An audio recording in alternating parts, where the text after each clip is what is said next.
Bismillahirrahmanirrahim. Assalamualaikum warahmatullahi wabarakatuh. Alhamdulillahillazi hadana li hadza wa ma kunna linahtadiya laula an hadanallah. Asyhadu an la ilaha illallah wahdahu la syarikalah wa asyhadu anna Muhammadan abduhu wa rasuluhu la nabiyya ba'dah. Allahumma fassalli wa sallim wa salli ala Muhammad wa ala alihi wa sahbihi ajma'in, amma ba'du. Wa ya ibadallah, usikum wa nafsi bittaqwallah wa ta'atihi la'alakum turhamun. Ma'asyiral muslimin wa siratal mu'minin rahimakumullah. Dikatakan darurat bukan darurat, dikatakan mencekam tidak mencekam, tapi kita patut bersyukur kepada Allah Subhanahu wa taala karena kita bisa kembali berkumpul, khususon dengan kehadiran kembali Pak RW. Alhamdulillah, Allah memberikan ujian, memberikan pula kemudahan-kemudahan kepada kita. Kita doakan pada yang tidak hadir karena sakit, khususnya Pak Rudi dan Pak Yusri yang saat ini keluarganya sakit, dirinya sendiri sakit. Semoga Allah angkat penyakitnya segera, dan semoga penyakitnya itu menjadi kafarat bagi mereka dalam penghapusan dosa sesuai dengan janji Allah melalui Rasulnya. Amin ya rabbal alamin. Allahumma rabban nas ahsibil ba'sa wa syafi anta syafi la shifa illa shifauka shifa la yughadiru saqama. Amin ya rabbal alamin. Sebetulnya kita masih membicarakan tentang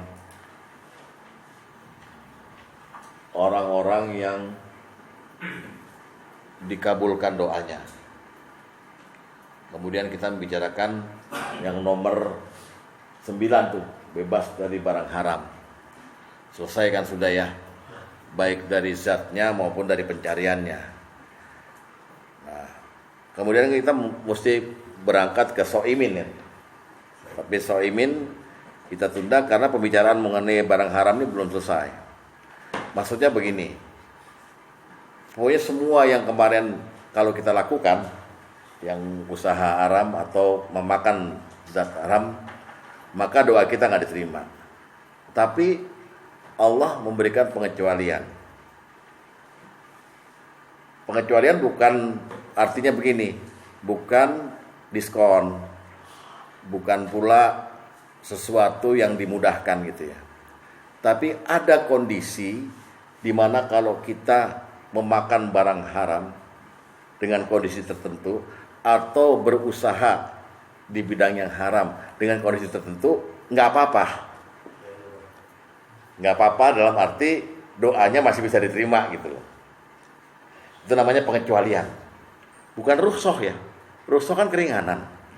Ini pengecualian. Ya. Darurat bukan pengecualian. Darurat keterpaksaan. Nah, jadi di kondisi apa aja ini pengecualian, kita harus berangkat dari 3 bab nih nanti. Pertama adalah kita harus tahu dulu dasarnya pengecualian. Jadi Allah memberi pengecualian kepada mukhatab, kepada orang yang dibebani syariat ini, bukan hanya pada urusan haram halal, tapi urusan yang lebih tinggi lagi, yaitu Allah juga memberikan pengecualian kepada perintah dan larangannya. Ya, jadi biar kita tahu nih bahwa kita ini agama ini nggak kaku. Allah memberi perintah kepada setiap insan, setiap hambanya untuk beribadah. Itu dasar sekali kan. Wa ma khalaqtul jinna wal insan illa liya'budun. Jadi tidak aku ciptakan jin dan manusia untuk menyembahku gitu. Kemudian dirinci itu perintahnya ntar. Perintah yang dasar atau perintah yang utama adalah rukun Islam itu. Anda tidak boleh syirik. Terus kemudian ada 4 ibadah yang memang mesti dicapai oleh setiap muslim ini dalam rangka kesempurnaan Islam. Kalau kita merujuk pada Al-Baqarah 208 beberapa itu, ya ayyuhallazina amanu udkhulu fis-silmi kaffah wa la tattabi'u khutuwati syaitan innahu lakum aduwwum mubin. Hai orang-orang beriman, Anda jadi muslim yang kafah, yang sempurna, yang totalitas gitu loh, jangan setengah-setengah. Artinya minimal ibadah mahdoh Anda itu yang di rukun Islam itu bisa diraih. Tapi ketika ini dijadikan wajib, yang wajibnya mutlak loh ya, Anda sholat tuh wajib, puasa wajib, zakat wajib, selama itu Allah memberikan kemudian pengecualian. Ya, jadi kita harus runtun dulu nih. Jalan pikirannya mau saya runtunin begini loh. Dengan kemurahannya, Allah itu tidak seperti manusia. Kalau manusia itu jadi bos, atau tidak seperti begini, nggak seperti di militer. Bapak mungkin ada yang militer di sini ya. Di militer itu perintah udah perintah Pak ya. Mana bisa ditawar? Pak Asep besok saya tugaskan ke Irian, tinggal di sana selama 2 tahun jadi danrem gitu. Apa Pak Asep bilang begini? Mohon maaf ya, saya tuh nggak suka di sana di Papua. Dijeder dia sama komandannya. Perintah, siap laksanakan. Itu di militer. Ya kan? Dan di semua instansi yang berseragam lah. Ya, imigrasi, bea cukai itu perintah itu jelas. Jadi perintah itu semacam kayak ya penugasan. Nah, kita ini kan hidup di dunia itu dapat penugasan dari Allah berupa ibadah mahdoh itu. Nah, Allah memberikan itu, tapi Allah kemudian memberikan sebuah resep yang bunyinya begini, la yukallifullahu nafsan illa wus'aha. Kami, kata Allah, tidak membebankan sesuatu pada satu jiwa itu, terkecuali dia bisa melakukannya sebenarnya. Jadi Allah kasih perintah, ya, berarti Allah membebani. Kita yang dibebani namanya mukallaf. Dan pekerjaan kita untuk melaksanakan itu namanya takalluf. Jadi jam 4 subuh kita mesti sholat, bangun. Zuhur mesti sholat, Ramadan mesti puasa, duit ada kita mesti haji, duit ada kita mesti zakat, gitu ya. Itu semua Allah kasih resepnya, tidak terbebani Anda itu. Kalau Anda, mohon maaf, Anda pasti sanggup melaksanakannya.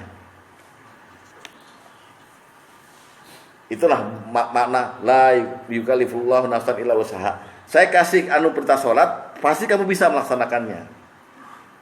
Nah, jadi kita itu dulu supaya kita itu lega ngelaksanain itu tuh nggak ada apa ya, nggak ada keterpaksaan. Ya, satu. Kedua, di dalam tengah-tengah Al-Baqarah 185 ada bunyi Allah berkata begini, yuridullahu bikumul yusra wala yuridu bikumul usra. Ini adalah dalil utama pengecualian. Allah menghendaki kemudahan bagimu, dan Allah sekali-kali tidak menghendaki kesulitan bagimu. Coba itu apa nggak enak? Luar biasa itu, dikasih perintah, tapi Allah bilang begini, pokoknya senyamannya ya, senyamannya lo ya melaksanakan ibadah ini. Karena aku yang memberi perintah tidak menghendaki kamu sulit. Aku menghendaki kamu mudah-mudah aja melaksanakannya. Nah, ini namanya pengecualian, dasar pengecualian. Itu Rasulullah kemudian berkata kepada Mu'adz bin Jabal ketika diutus ke Yaman. Mu'adz bin Jabal, ya, yassira wala tu'assira. Serulah manusia, tapi mudahkan agama ini, jangan kau persulit. Mudahkan agama ini gitu. Jadi jangan serem Pak kalau dakwah. Neraka. Wah, jangan dulu. Yassira wala tu'assira. Mudahkan, jangan dipersulit. Wa basyira, dan berilah kabar gembira. Wala tunaffira, jangan membuat orang lari darimu. Ini yang namanya pengecualian, dasar-dasar pengecualian. Allah menghendaki kemudahan, Rasulullah bilang sama sahabat yang mau dakwah, kamu bikin gampang lah agama ini. Jadi jangan saklek, jangan membuat orang lari. Nggak enak kalau diceramain sama dia. Iya. Nah itu Pak. Jadi kalau ada orang komplain terhadap seseorang ustadz karena dia kaku, periksa itu ustadznya. Artinya dia pakai kacamata kuda gitu loh. Ini hukum. Wah. Padahal Allah sendiri bilang yang mudah-mudah aja ya, gitu. Jadi kita ini kan dikasih tugas ini diikutin ujian sama Allah. Orang anak SD kalau panas atau ujian nyari gampang dulu kan? Nyari yang gampang dulu, yang susah ntar aja yang esai, yang gampang dulu, gitu. Sama kita juga begitu. Ya. Jadi Rasulullah bilang begitu. Ini dasar bahwa ibadah Anda nanti ke sini larinya. Ke yang tadi halal haram itu. Dasar bahwa ibadah apapun perintah dan larangan itu sebenarnya kemudian Allah kasih kemudahan pengecualian. Saya ambil contoh. Ini dasar banget ya. Dalam Al-Baqarah ayat 21 Allah menyebut ya ayyuhan nasu ubudu rabbakumul ladzi khalaqakum walladzina min qablikum la'allakum tattaqun. Wahai manusia. Manusia loh ya, mukhatabnya manusia nih. Jadi semua yang ada bentuk manusia itu jatuh langsung terkena beban itu. Wahai manusia, ubudu rabbakum. Sembahlah Tuhanmu. Artinya hidupmu ini beribadahlah. Kan begitu kan? Ya. Ubudu rabbakum allazi khalaqakum, kepada Allah yang menciptakan kamu. Jadi manusia itu diperintah ibadah. Udah. Dia mulai saat itu, betul apa tidak nih yang saya omongin ya? Manusia wajib beribadah, betul? Manusia yang mana? Ada pengecualiannya?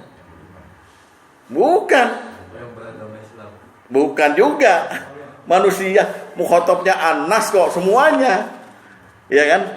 Yang kemudian Rasulullah mentahsis ayat ini dengan berkata, apa kata Rasulullah? Kata Rasulullah, gampang aja kita lihat nih. Rafi'al qalamu an salasah. Diangkat pena dari 3 golongan. Yang pertama siapa? Orang yang gila, yang akalnya tertutup sampai dia sembuh. Orang tidur sampai dia bangun, anak kecil sampai dia balik. Maknanya tadi, ayat itu bukan gugur. Hai manusia, sembahlah aku. Yang boleh nggak nyembah orang yang gila. Yang boleh nggak nyembah orang yang tidur, yang akalnya tertutup, yang tidur sampai dia bangun. Yang boleh nggak nyembah anak kecil sampai dia balik. Itu maksudnya pengecualian, paham nggak? Jadi Anas di sini kemudian ditaksis, namanya pengecualian. Jadi jangan ada orang gila, bapak bentak-bentak, sholat lo sholat, enggak, dia nggak terkena. Padahal dia manusia, anak kecil lewat gitu, anak kecil lewat nih gitu, main-main terus, udah ajan masih main juga, anak kecil umur 3-4 tahun gitu. Lu bapak jewer kupingnya, lu nggak sholat lo ya, kafir, nggak bisa. Kalau bapak cuma ambil ayat tadi, betul bapak, dia harus ibadah. Tapi rupanya ditaksis, dikecualikan, istisna. Kecuali 3 ini. Paham ya? Nah, gitu. Ntar juga masuknya kemari nih, ke barang haram segala macam. Jadi ada yang dikecualikan, gitu. Termasuk orang tidur juga. Ya. Orang tidur tuh gini. Orang manam tidur itu, dia sebenarnya mati kan. Orang tidur kan menurut As-Zumar 42 mati. Gitu ya. Jadi orang tidur ini bisa dikiaskan juga bukan hanya dengan orang yang tidur, tapi orang yang hilang kesadaran. Orang kalau lagi koma itu udah nggak wajib sholat sampai dia sadar kembali.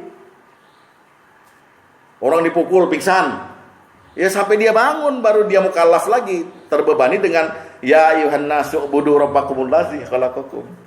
Kalau dia masih pingsan, ya diamin aja. Ya dibangun-bangunin nggak bisa, ya udah diamin aja. Berarti dia sekarang dia angkat pena, nggak dosa kalau nggak sholat.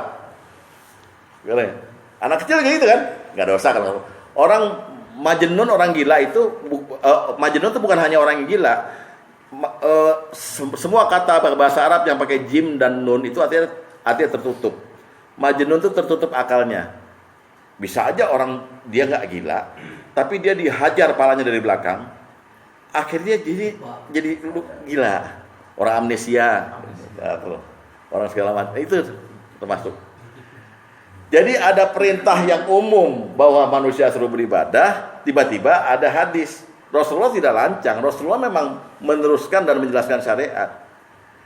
Tidak dosa, juga tidak berpahala. Jadi anak kecil kalau dia udah masih sholat nih, 4 tahun udah sholat jamaah di masjid itu, pahalanya buat orang tuanya. Sebagaimana kiasnya haji kan, haji kan ditanya Rasulullah, ya Rasulullah saya bawa digendong di sini nih, ini anak naik haji, ya nggak apa-apa, pahalanya buat kamu. Nah, kata Rasulullah begitu pada orang. Jadi 3 golongan ini ternyata pengecualian dari perintah ibadah. Bapak mesti paham dulu. Loh kenapa begitu? Karena kemurahan Allah. Saking murahnya Allah itu, sifatnya murah itu banyak. Ar-Rahman Ar-Rahim. Terus Wahhab, Al-Mannan, Rauf. Nah ini sifat Rauf nih, Maha Penyantun. Udah saya nggak bebanin semua. Padahal bunyi ayatnya, Ya ayuhan nas. Paham? Nah, baikkan dulu hadis. Nah, pengecualian. Sekalian dibius aja pakai karbol. Biar dia nggak wajib lagi sholat, tapi disolatkan. Iya gitu memang. Kasih sama saya tadi pagi, Kenapa? saya habis sholat subuh, saya telepon di mana petir. Nggak diangkat. Aduh, istri dia nggak diangkat. Terus sampai 10 kali. Itu kan. Iya nih, cuma alasannya jangan berbohong. Nah, kalau berbohong sekali, kamu berbohong terus, saya bilang. Alasan kan dikecilin handphonenya. Ya nggak, saya bilang. Kalau kamu nggak sholat, terus kamu sholat. Ya, kita lihat hadis nomor 1 ya, yang tadi saya bicarakan. Jadi Abu Burdah dari ayahnya berkata, Rasulullah SAW mengutusku bersama Mu'az ke negeri Yaman. Jadi Mu'az dan Abu Burdah diutus ke negeri Yaman untuk berdakwah dan menjadi gubernur di sana. Beliau bersabda, apa sabda beliau? Kata Rasulullah, Ud'uwan nas, seluruhlah manusia, yassira wala tu'assira. Mudahkan semua urusan, jangan kamu persulit. Wabasyira wala tunaffira, dan berilah kabar gembira, jangan kamu buat mereka lari. Ini patokan dakwah ya, Pak Tom ya. Dakwah patokannya ini, ya, mudahkan gitu ya. Tapi jangan dimudah-mudahin, gampangin, ya. Karena ada hukum-hukum lain nanti, sholat misalnya segala macam ya. Lalu hadis nomor 2 kita lihat. Rufi'al qalamu an salasah. Pena diangkat dari 3 golongan. Maksudnya dia tidak dicatat dosa dan pahalanya. Ya, dalam rangka dia itu orang mukallaf. Yang pertama adalah orang yang gila yang akalnya tertutup sampai dia sembuh. Artinya orang yang akalnya hilang, akhirnya dia nggak wajib lagi menjalankan perintah Allah. Ya. Lalu 2 orang yang tidur atau orang yang hilang kesadaran ya sampai dia bangun, dan 3 anak kecil sampai dia balik. Ketika 3 syarat ini terpenuhi, bahwa orang yang tadi akal itu tutup udah waras lagi, wajib. Orang yang tidur atau nggak sadar udah bangun lagi, wajib. Kemudian orang udah balik, anak kecil udah balik, udah mimpi, dan kalau perempuan sudah haid, wajib. Paham ya? Ini pengecualian. Sekarang kita lihat lagi coba contoh-contoh pengecualian lain supaya kita masuk ke ini kita nggak gampangin juga nih. Saya ambil kasus contoh yang pertama barangkali soal haji. Dalam perintah haji disebut begini. Wa alaysa wa 'alallahi walillahi 'alan nasi hijjul baiti man istata'a ilaihi sabila. Dan atas manusia kewajiban kepada Allah untuk melaksanakan haji bagi yang mampu ke sana, bagi yang bisa berjalan ke arah sana gitu loh. Ilahi sabila. Kewajibannya mutlak nggak? Rukun Islam. Coba kita lihat dulu untuk tahu dia rukun Islam. Hadis nomor 8.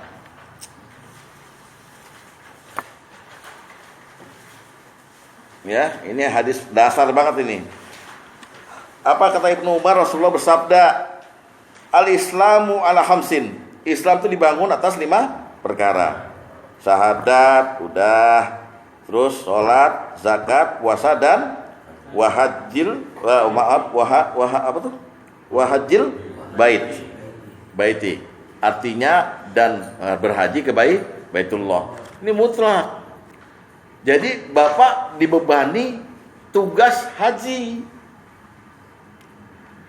Jangan sekali-kali mengingkari perintah ini dengan berkata melemah-lemahkan diri. Saya kan cuma tukang akuarium, mana bisa nabung buat haji. Sejak saat itu Allah kabul itu, Pak. Kagak bisa lo nginjekin Ka'bah, nginjekin Mekah. Malah di tahajud Bapak bilang aja, sampaikan saya ke hadapan Baitullah itu.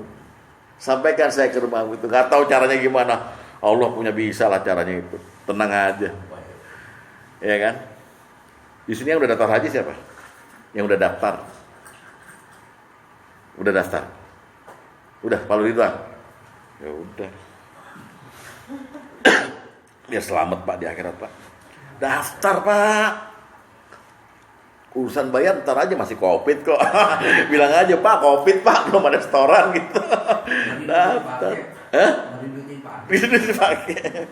Ya, mutlak wajibnya. Bahkan kita lihat sekarang hadis nomor 12.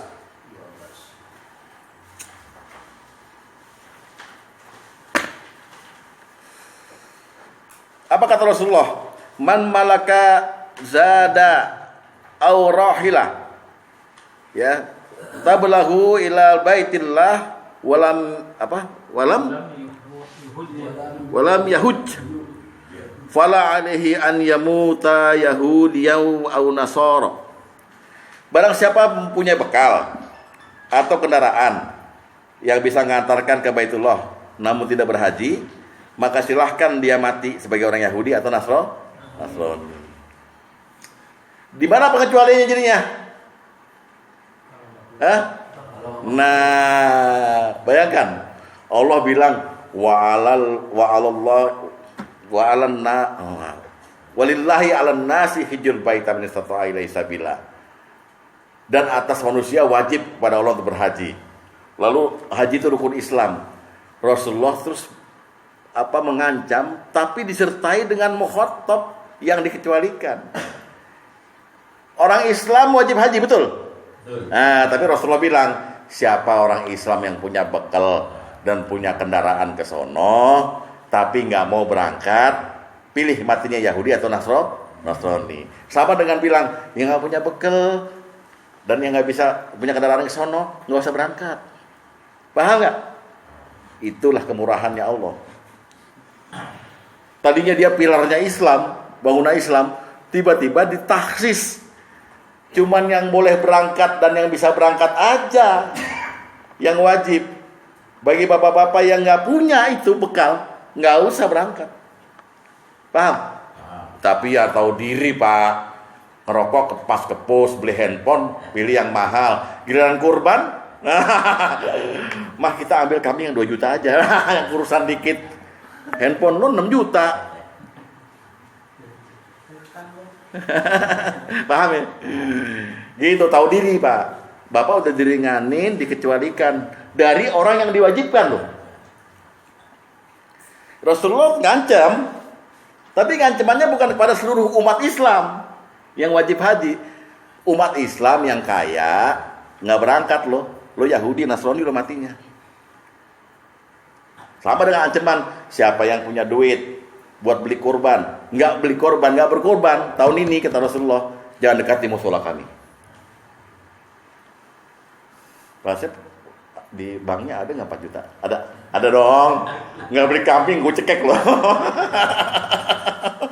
Tapi Ustadz, handphone saya udah rusak. Terserah lo rendem handphone di minyak. Dari pertanyaannya yang sudah daftar kan? Ya. Satu lagi, siapa yang sudah niat? Gitu. Oh pasti kalau niat. Niat. Kalau niat pasti semuanya. Niat udah dicatat. Dan haji itu unik Pak. Nanti Bapak kalau baca-baca buku-buku tasawuf ya, buku Al-Ghazali, Ibrahim bin Adham segala macam itu, Bapak akan temui bahwa mereka bersaksi bahwa ada mereka dimimpikan oleh Allah, dikasih mimpi yang baik gitu, ada malaikat 2 di atas Ka'bah tuh. Zaman dulu ngobrol, ini yang haji sekarang berapa? 60.000. Yang mabrur kira-kira yang mana? Nggak ada. Yang mabrur di sono, di negara Syam, nggak berangkat, tapi dikasih oleh Allah gelar haji mabrur. Loh kenapa? Karena dia waktu mau berangkat, dia tolong tetangganya. Paham? Jadi esensi hajinya itu.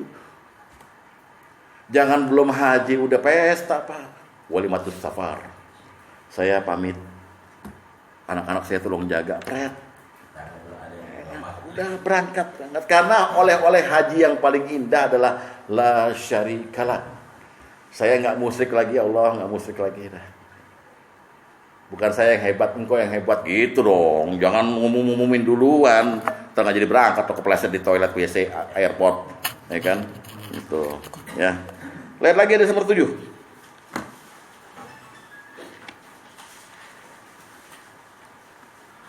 Lihat lagi.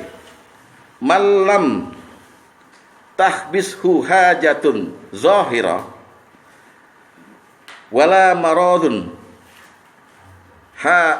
habisun wala sultanun jairun walam yahujja kayak tadi lagi. Barang siapa tidak ditahan oleh keperluan yang nyata, maksudnya ada keperluan penting banget, atau oleh sakit yang menahannya, atau penguasa yang zalim, lalu dia tidak berhaji, maka silakan dia mati sebagai Yahudi. Jadi tambah lagi orang Islam yang nggak usah wajib haji. Tadi punya kendaraan, maksudnya punya ongkos kan, punya bekal. Sekarang dia sakit pun, misalnya macam Mas Bambang begini, repot kalau haji, ya kan? Kemudian apalagi ditahan oleh penguasa zalim. Kayak kita sekarang nih, nggak boleh haji sama pemerintah. Lalu ada lagi keperluan yang sangat urgent. Ya. Kalau nggak ada ini, nggak berhaji, maka silahkan mati Yahudi. Artinya orang Islam yang punya keperluan hajat yang penting sekali, yang sakit, yang ditahan oleh penguasa zalim, yang ini silahkan nggak berhaji. Pengecualian. Itu Pak melihatnya. Makanya di ayatnya tadi manis tato'a, siapa yang mampu, man istito'a. Walillahi 'alan nasi hajjul baiti man istata'a ilahi sabila. Dan atas manusia wajib berhaji ke Baitullah bagi siapa yang mampu. Coba Bapak bayangkan sekarang kemurahan Allah. Alhamdulillah Allah bilang tadi sembahlah Tuhanmu. Kayak militer kan? Sembahlah Tuhanmu supaya kamu bertakwa. Sembah itu ada sholat, ada haji segala macam. Ternyata haji ada pengecualiannya. Yang nggak wajib ada gitu. Ini kemurahan Allah. Itu soal haji.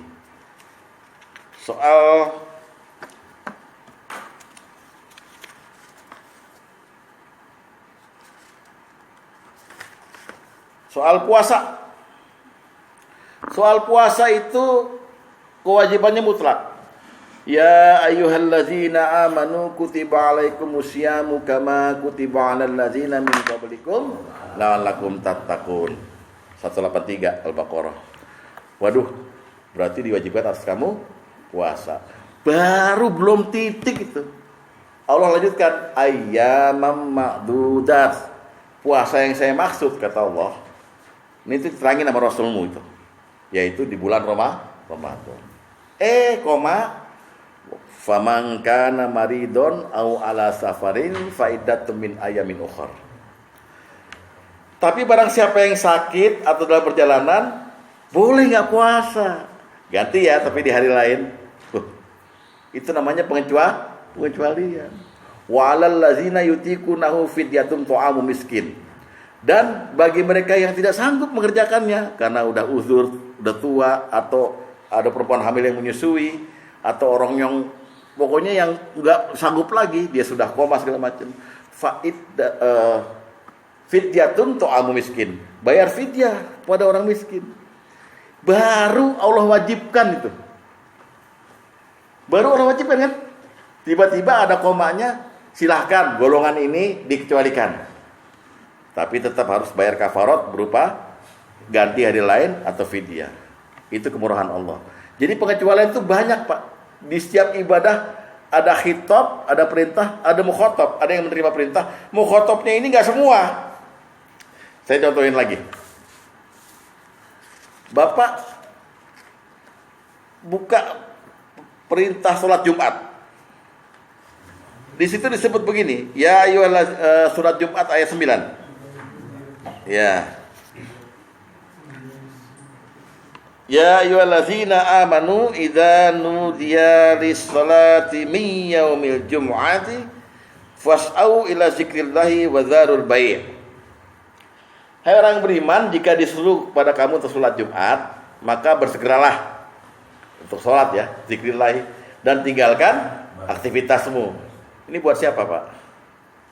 Buat siapa mukhatabnya? Orang beriman laki apa perempuan? Hah? Enggak. Mana ada yang udah sina amanu laki doang? Pengecualian berarti.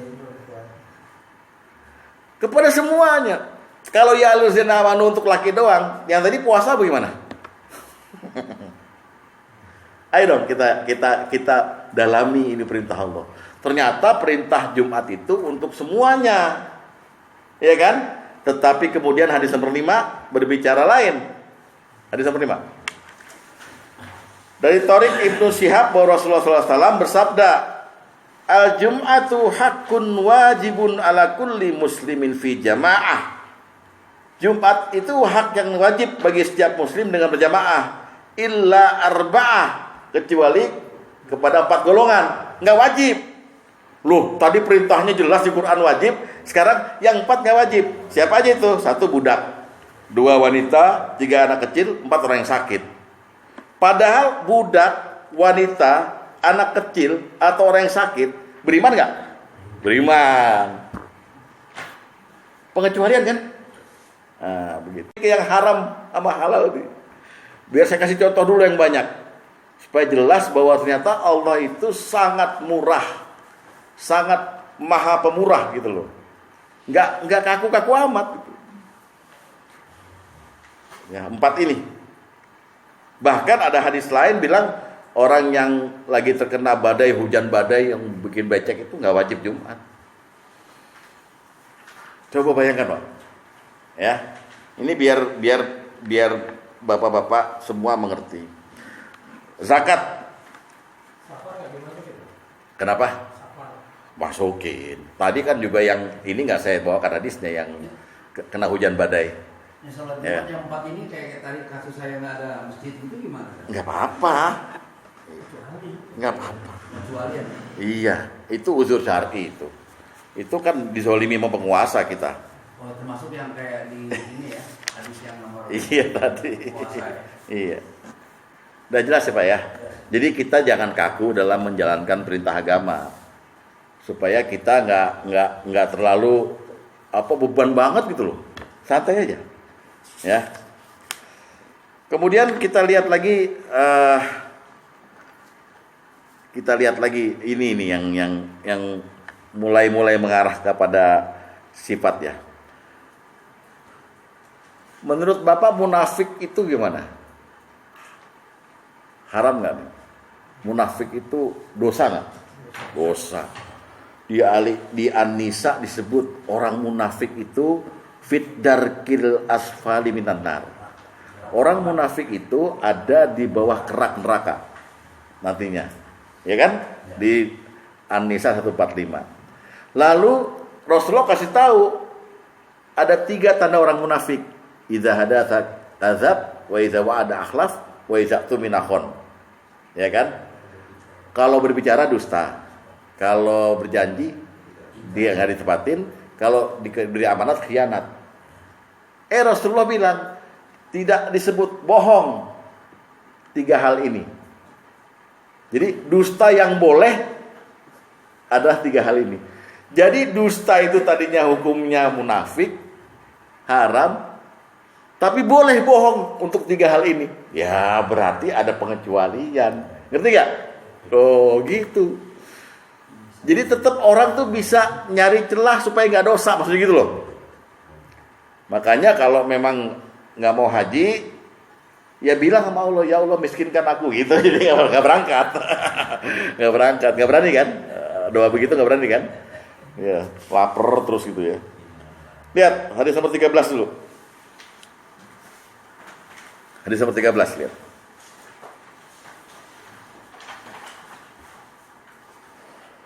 Apa kata Rasulullah? Ayatul munafiki salasun. Idza haddatsa kadzab wa idza wa'ada akhlaf wa idza tumina khan. Tanda-tanda orang munafik ada 3, jika berbicara dusta, jika berjanji mengingkari, jika dipercaya berkhianat. Sekarang buka hadis nomor 4. Hadis nomor 4. Sungguhnya Ummu Kulsum binti Uqbah Abi Mu'id mendengar Rasulullah SAW bersabda, tidak diperbolehkan berdusta, karena dusta itu munafik, kecuali dalam 3 kondisi: saat perang, atau menamaikan 2 orang, atau dustanya suami pada istri, atau sebaliknya untuk kebaikan. Kok boleh bohong?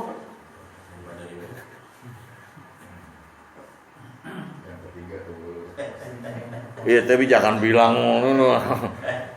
Maksudnya begini, kalau istri tanya masakan saya gimana, enak nggak? Padahal asin banget. Enak mah, enak. Itu bohongnya. Bukan bohongnya kayak doyok nanya pada Ani Karlina, semalam makan di mana, jangan gitu. Itu bener selingkuh beneran. Kan rambut siapa ini ya kan, ada rambutnya di sini. Bukan, bohongnya bukan yang itu. Itu mengibul namanya. Ya. Coba Bapak lihat.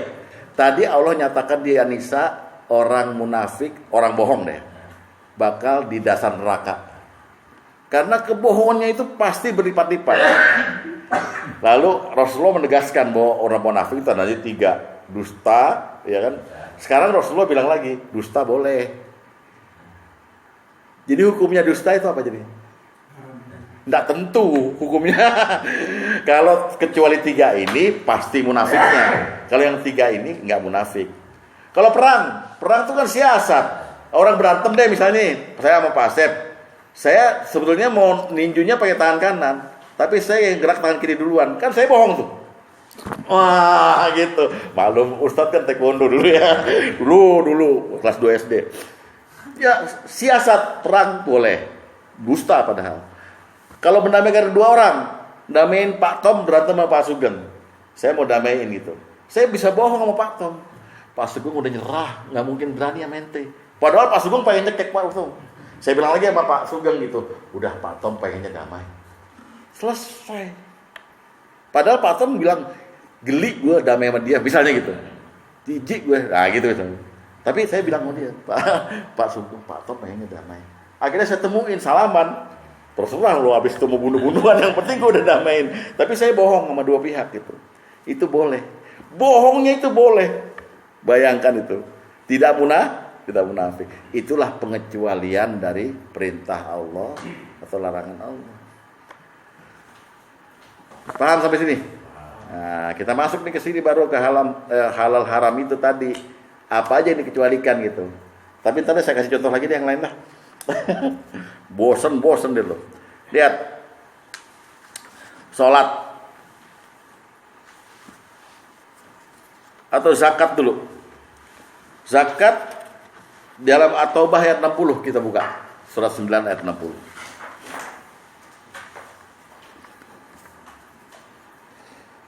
Ini ayatnya menceritakan apa?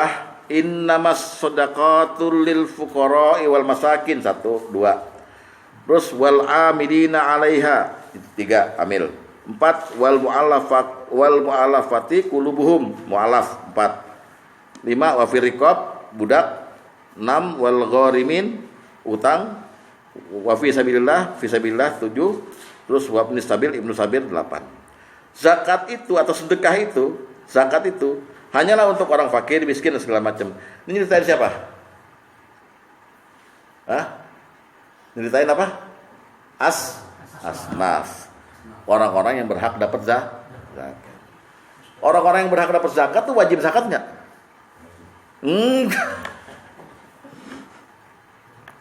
Paham nggak maksudnya? Zakat tuh perintah utama. Dia kan rukun Islam. Tapi bukan nggak semua orang Islam wajib zakat, paham nggak? Karena Allah menerangkan ada orang yang nggak wajib zakat, tapi dia berhak menerima zakat.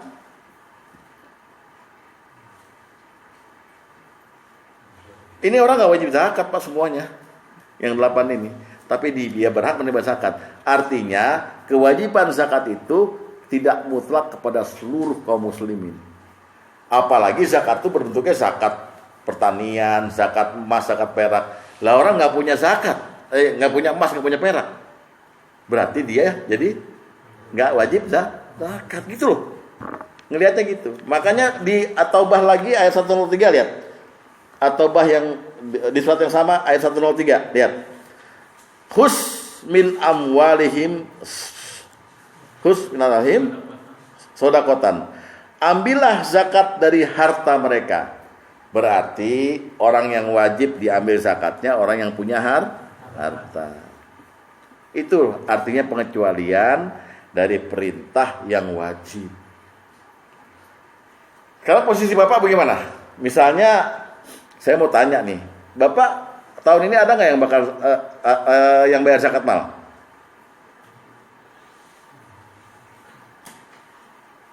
Kalau nggak ada, berarti harta Bapak nggak nyampe nisabnya kan?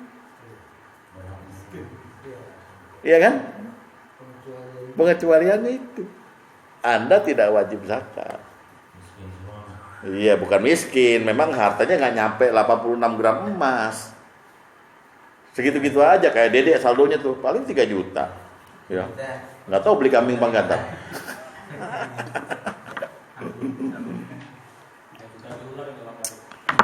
Nah, jadi Bapak udah bisa ngebayang kemurahan Allah. Maksudnya nanti kesini nggak gampangin, tapi Allah juga kasih kemurahan, kasih pengecualian pada masalah makanan haram dan pekerjaan haram. Bukan berarti ntar boleh ya, boleh gitu. Pengecualiannya ada gitu. Sampai sini ada komentar nggak atau ada pertanyaan? Ya, Pak Tom. Pengecualian atas perintah ataupun amalan dilarang. Saya melihatnya dibutuhkan sekali kejujuran. Iya.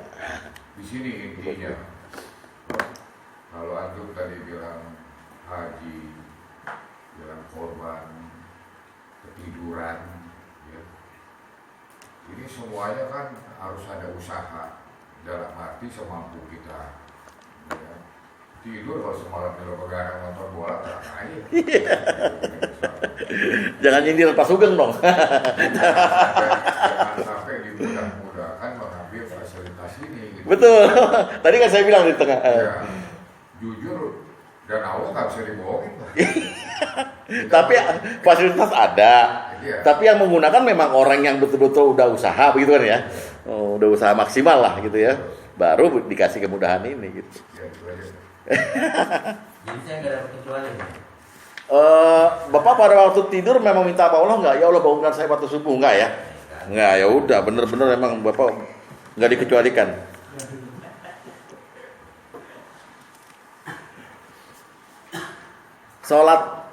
Sholat itu perintahnya jelas di Al-Baqarah 43 itu.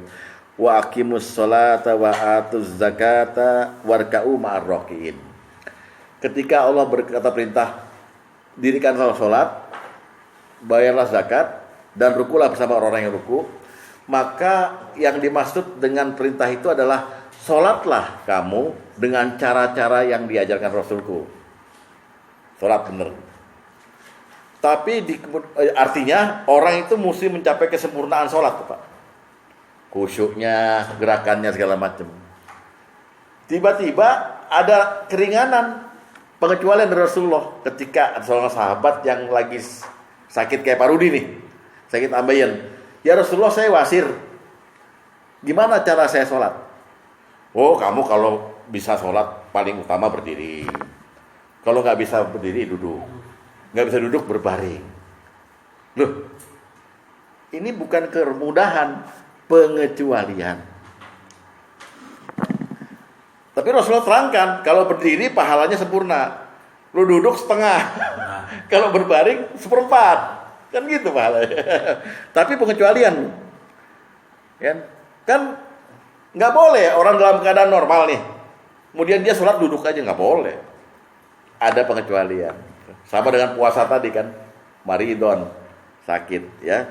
Ntar Bapak lihat hadisnya sendiri nanti di hadis nomor 10. Berapa kali kemarin duduk saya? Hah? Separuh.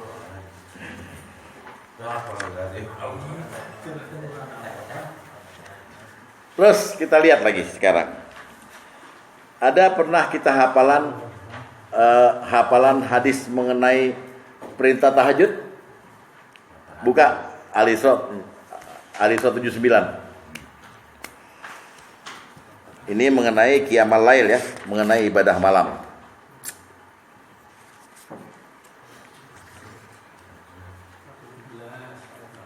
Surah 17 ayat 79.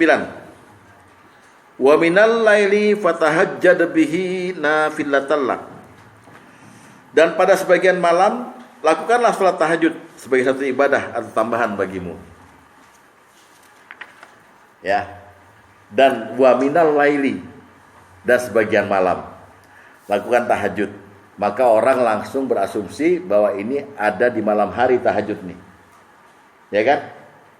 Boleh di mana tempat, bukan hanya tahajud loh ya. Ya fatahajjat bihi nafilatan itu maksudnya Anda mendirikan malam tahajud, baca Quran, apalagi doa, zikir segala macam. Tapi ada hadis nomor 6, lihat.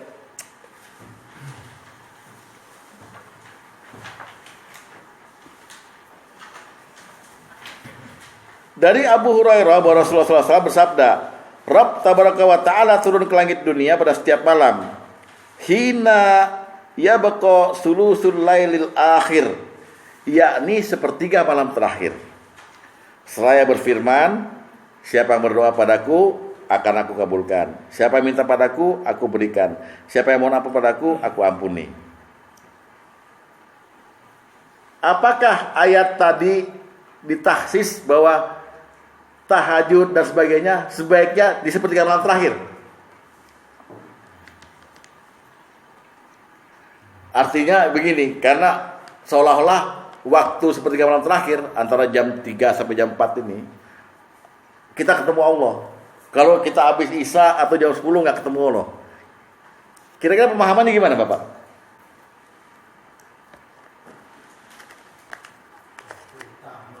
Hah?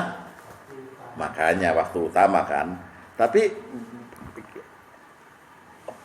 perasaan Bapak gimana? Apabila Bapak mengerjakan tahajudnya jam 12 malam gitu, melihat hadis ini, wah nggak ketemu Allah dong.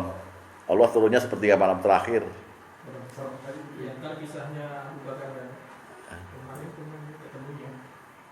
Enggak, bukan begitu. Jadi kemudian Allah sendiri yang memberikan pilihan pada kita, supaya kita itu memanfaatkan malam bagian mana aja. Ya ayyuhal muzammil qumil laila illa qalila. 1. Hai orang yang berselimut, bangunlah kamu di waktu malam itu sedikit darinya. Maksudnya malam udah tiba, kamu ambil dulu cepet-cepet tuh malam tuh. nisfahu, setengahnya atau setengah malam. Awingkus min, atau tambahin dikit lagi, kurangin dikit lagi. Au zida alaih, atau tambahin lagi. Jadi makin malam dikasih pilihan di Al-Muzammil. Jadi ya ayyuhal muzammil qumil laila illa qalila, nisfahu, setengah, awingkus min, atau dikurangin, au zida alaihi, atau tambah lagi dikit. Allah kasih kebebasan. Jadi tafsir dari minal laili atau sepertiga malam itu kebebasan. Enggak kaku, enggak harus di akhir malam, enggak harus di sini, enggak harus di sini. Terserah. Yang terbuka surat Al-Muzammil 1 sampai 5. Diberikan kita waktu-waktu gitu. Nah, itu ada pengecualian sehingga orang tidak kaku. Jalanin mau mulai habis sisa, silakan baca Quran dulu terus tidur gitu, ya. Mudah-mudahan Bapak mengerti ini. Terakhir contohnya adalah mengenai dengki. Nah, kita dengki kan dilarang ya? Iya. Dengki kan dilarang ya? Coba kita lihat hadis nomor 9. Hadis nomor 9. Dari Anas bin Malik bahwa Nabi SAW bersabda, janganlah kalian saling benci dan jangan saling dengki. Wala tahasadu, jangan saling bermusuhan, jangan saling dengki. Kenapa nggak boleh dengki? Karena sekali Bapak dengki pada orang, ya dengki nih. Dengki itu begini Pak, kalau lihat orang lain dapat kesenangan atau kegembiraan atau kejayaan gitu, kita pengen supaya dia itu kejayaannya habis.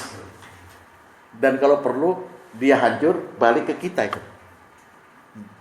Kenikmatan itu ada di kita gitu. Itu dengki. Jadi pengen dia hancur, ya. Kalau kita punya perasaan gitu pada orang, ya tetangga gitu, nih nggak bener nih pegawai negeri tapi beli mobil lagi gitu, biar kecelakaan deh, gue dong yang dapat mestinya gitu. Kalau kita gitu, maka kebaikan kita itu pelan-pelan hilang. Pahala kebaikan kita itu yang dulu-dulu yang semua. Itu dengki nggak boleh, ya. Lihat tadi nomor 11.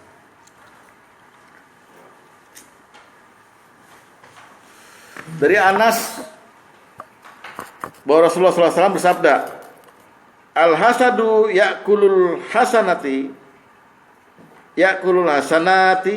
kama ta'kulun narul khotob. Kedengkian akan memakan kebaikan sebagaimana api memakan kayu bakar. Jadi Bapak nggak boleh ngurusin kebahagiaan orang. Dia mau senang terserah aja. Mas Bambang nih, tahu-tahu rumahnya laku itu, kita omongin. Tuh kan, gitu. Makanya dulu-dulu dia tuh kaya sebenarnya. Kita omongin supaya pengennya Mas Bambang nggak laku rumahnya gitu loh sebenarnya. Jadi kita dengki sama dia. Nggak boleh Pak. Kalau kita begitu, pahala kita diambil sama Allah pelan-pelan. Tapi Rasulullah terus bilang, tidak boleh dengki kecuali terhadap dua orang ini boleh dengki. Nah kan aneh. Coba lihat hadis nomor 15.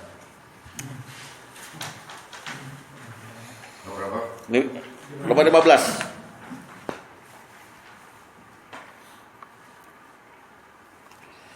Ibnu Mas'ud radhiyallahu anhu berkata, aku mendengar Nabi sallallahu alaihi wasallam bersabda, dia boleh dengki kecuali kepada dua hal, yaitu kepada seorang yang Allah berikan harta lalu dia membelanjakannya di jalan yang benar. Satu. Kedua, dengki boleh kepada seorang yang Allah berikan hikmah atau ilmu, tapi lalu dia mengamalkannya dan mengajarkannya pada orang lain. Jadi Bapak kalau melihat seorang yang kaya tapi dermawan, Bapak boleh iri. Tapi dengkinya khusus, bukan dengkinya pengen dia mati, enggak. Pengen saya kayak dia. Pengen saya kayak dia. Kok los aja sama orang gitu. Pengen saya kayak dia. Atau Bapak lihat seorang yang punya ilmu, ngamalin ilmunya, ngajarin ilmunya, pengen saya kayak dia nih. Masih muda tapi udah jago dia. Boleh. Jadi bukan pengen dia saya kayak dia. biar mati dia, biar pindah ilmunya ke saya. Jangan dengkinya jangan gitu. Nah, artinya dengki yang tadinya barang haram, sifat haram, boleh dilakukan asal hanya kepada, pengecualiannya pada dua orang tadi. Paham nggak? Itu. Fastabiqul khairat. Kamu tengkar barang haram. Barang haram untuk itu. Dengki itu perbuatan haram. Oh. Perbuatan haram. Ya kan tadinya kan dilarang. Tapi kemudian kita boleh iri sama dua orang itu. Ya, misalnya ada orang kaya, muslim. Wah, loman, Pak. Masjid salah bangun. Apa? Kita minta sama dia. Wah. Nah, ngiri kita. Coba ya saya kayak dia gitu. Tapi nggak kesampaian kalau ngomong begitu. Coba saya kayak dia, nggak kesampaian, malah stres loh. Ya. Sama saya. Iya. Dia bisa ngajar masuk ke bisa. Tadi kepengen saya mati nggak?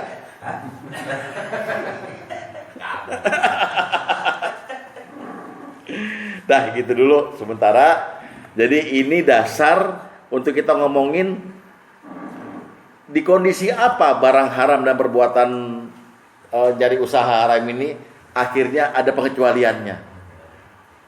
Karena dasarnya kita mesti tahu dulu bahwa Allah sangat murah untuk mengecualikan sesuatu yang sudah jadi perintahnya gitu bahkan. Ya.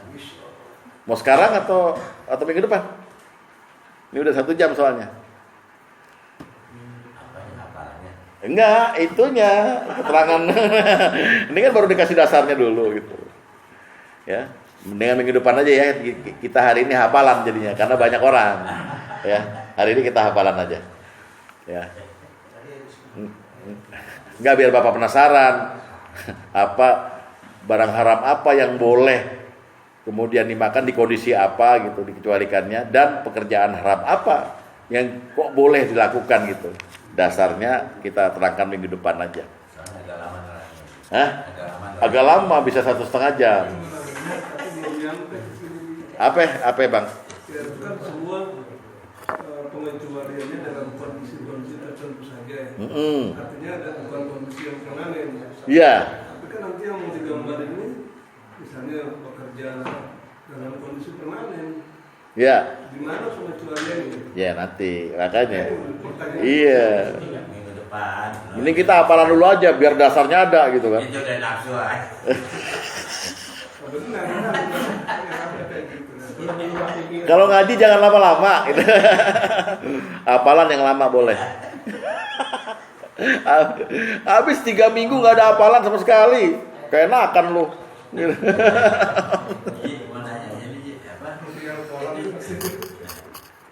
Ya, habis sholat Jumat ya. 2 rakaat sunat apa sih apa namanya? Kalau di masa Rasulullah begini.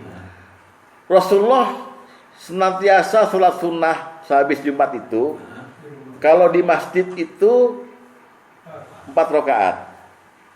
Kalau di rumah 2 rakaat. Tapi Rasulullah itu kebanyakan langsung di masjid. Karena habis itu ada ritual Rasulullah lakukan bersama para sahabat, mampir ke tempat janda. Selalu yang dimampirin janda. Untuk apa? Untuk minta makanan. Jadi Rasulullah makan siang di rumah janda biasanya. Ya. Habis itu setelah itu Rasulullah nyuruh sahabatnya untuk qailullah, tidur siang. Rasulullah balik ke rumah tidur siang. Itu tiap Jumat begitu. Ya. Padahal perintahannya kan suruh bertebaran lagi di muka bumi. Nah Jumat ini kata Rasulullah Sayyidul Ayyam, hari raya. Ya nyantai. Habis Jumatan. Ya kayak kita dulu kan pernah habis Jumat ke mie ayam, ya kan? Nenek-nenek semua rata-rata yang bisa masak. Enggak.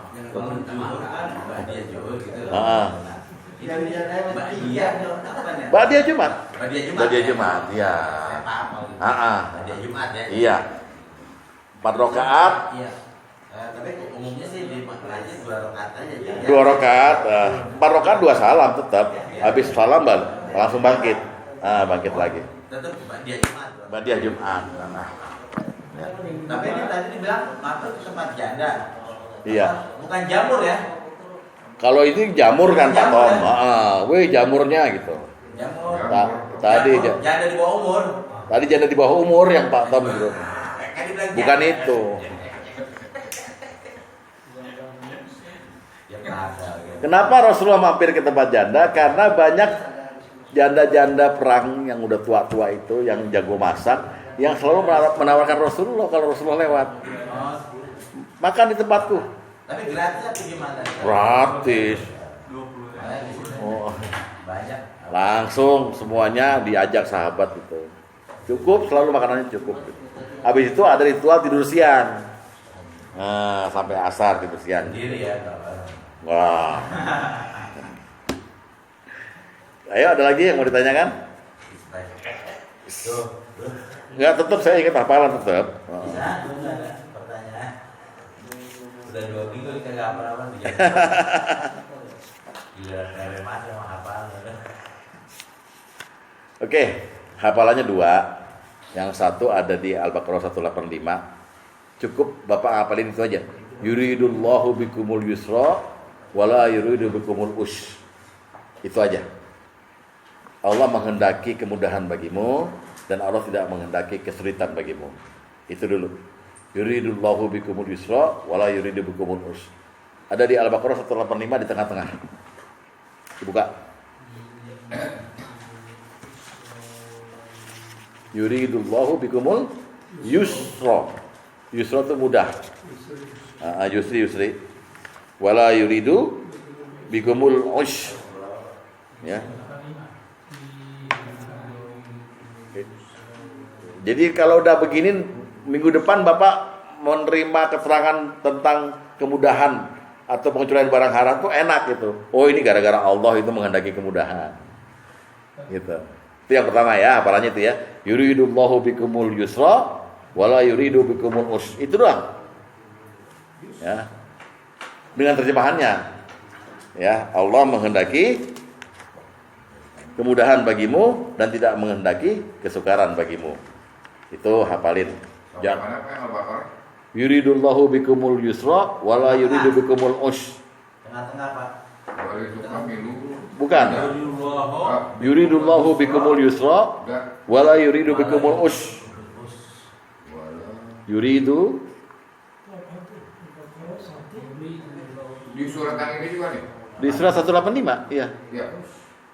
Wala yuridu bikumullahu Yuridullahu bikumul yusra wala yuridu bikumul usra. Apa tuh? Ya Allahumma bikumul yusra. Nah, ini 185 kan. 185. bukan Bisa. Apa korum? lain. Apanya lain? Habis yusra itu 185. Dicek Bang Aman. Nah itu dia Pak. Ini dia berarti. Tadi Pak. Ya. Nih. Yuridullahu bikumul yusra wala yuridu bikumul usra. Oke. Allah menghendaki kemudahan bagimu. wala yuridu bikumullahu usra. Bikumul. Hah? Bikumul usra. Bukan bikumullah. Ya, tadi Bapak nyebut tuh. Oke, itu dulu ya paling ya. Yang kedua buka dong, yang kedua ya. Pertama nih. Iya, ada 2 hafalan kan ini. Quran dan hadis. Ini hadis. Quran dan hadis ya. Ya, hadis nomor 1. Ya, cukup itu aja. Ya. Hadis nomor 1 ya. Yassira wala tu'assira wa basyira wala tunaffira. Nah, mudahkan, jangan dipersulit. Berikan kabar gembira, jangan kau membuat orang lari. Oh, gampang ya. Yuridullahu bikumul yusra wala yuridu bikumul usra. Ya, terus apa? Bisa deh apa? Hah? Yassir. Pas gue jangan pucet dong, biasa aja. Yassira wala tu'assira wa basyira wala tunaffira. Ya, artinya apa? Mudahkan, jangan kamu persulit. Berikan kabar gembira, jangan kamu buat mereka lari. Wah, aman.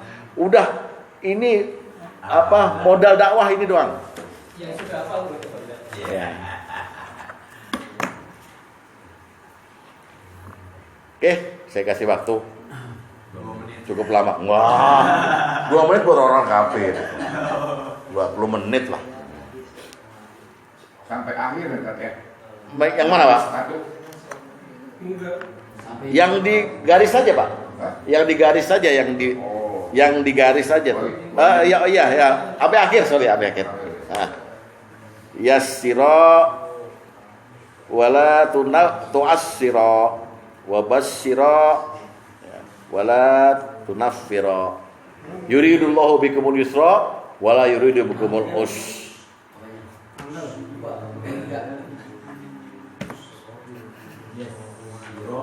Faiz ketawa. Baru datang udah ketawa lo, aduh. Makasih kopinya. Udah hafal kan? Udah hafal kan? Udah kan? Ayo.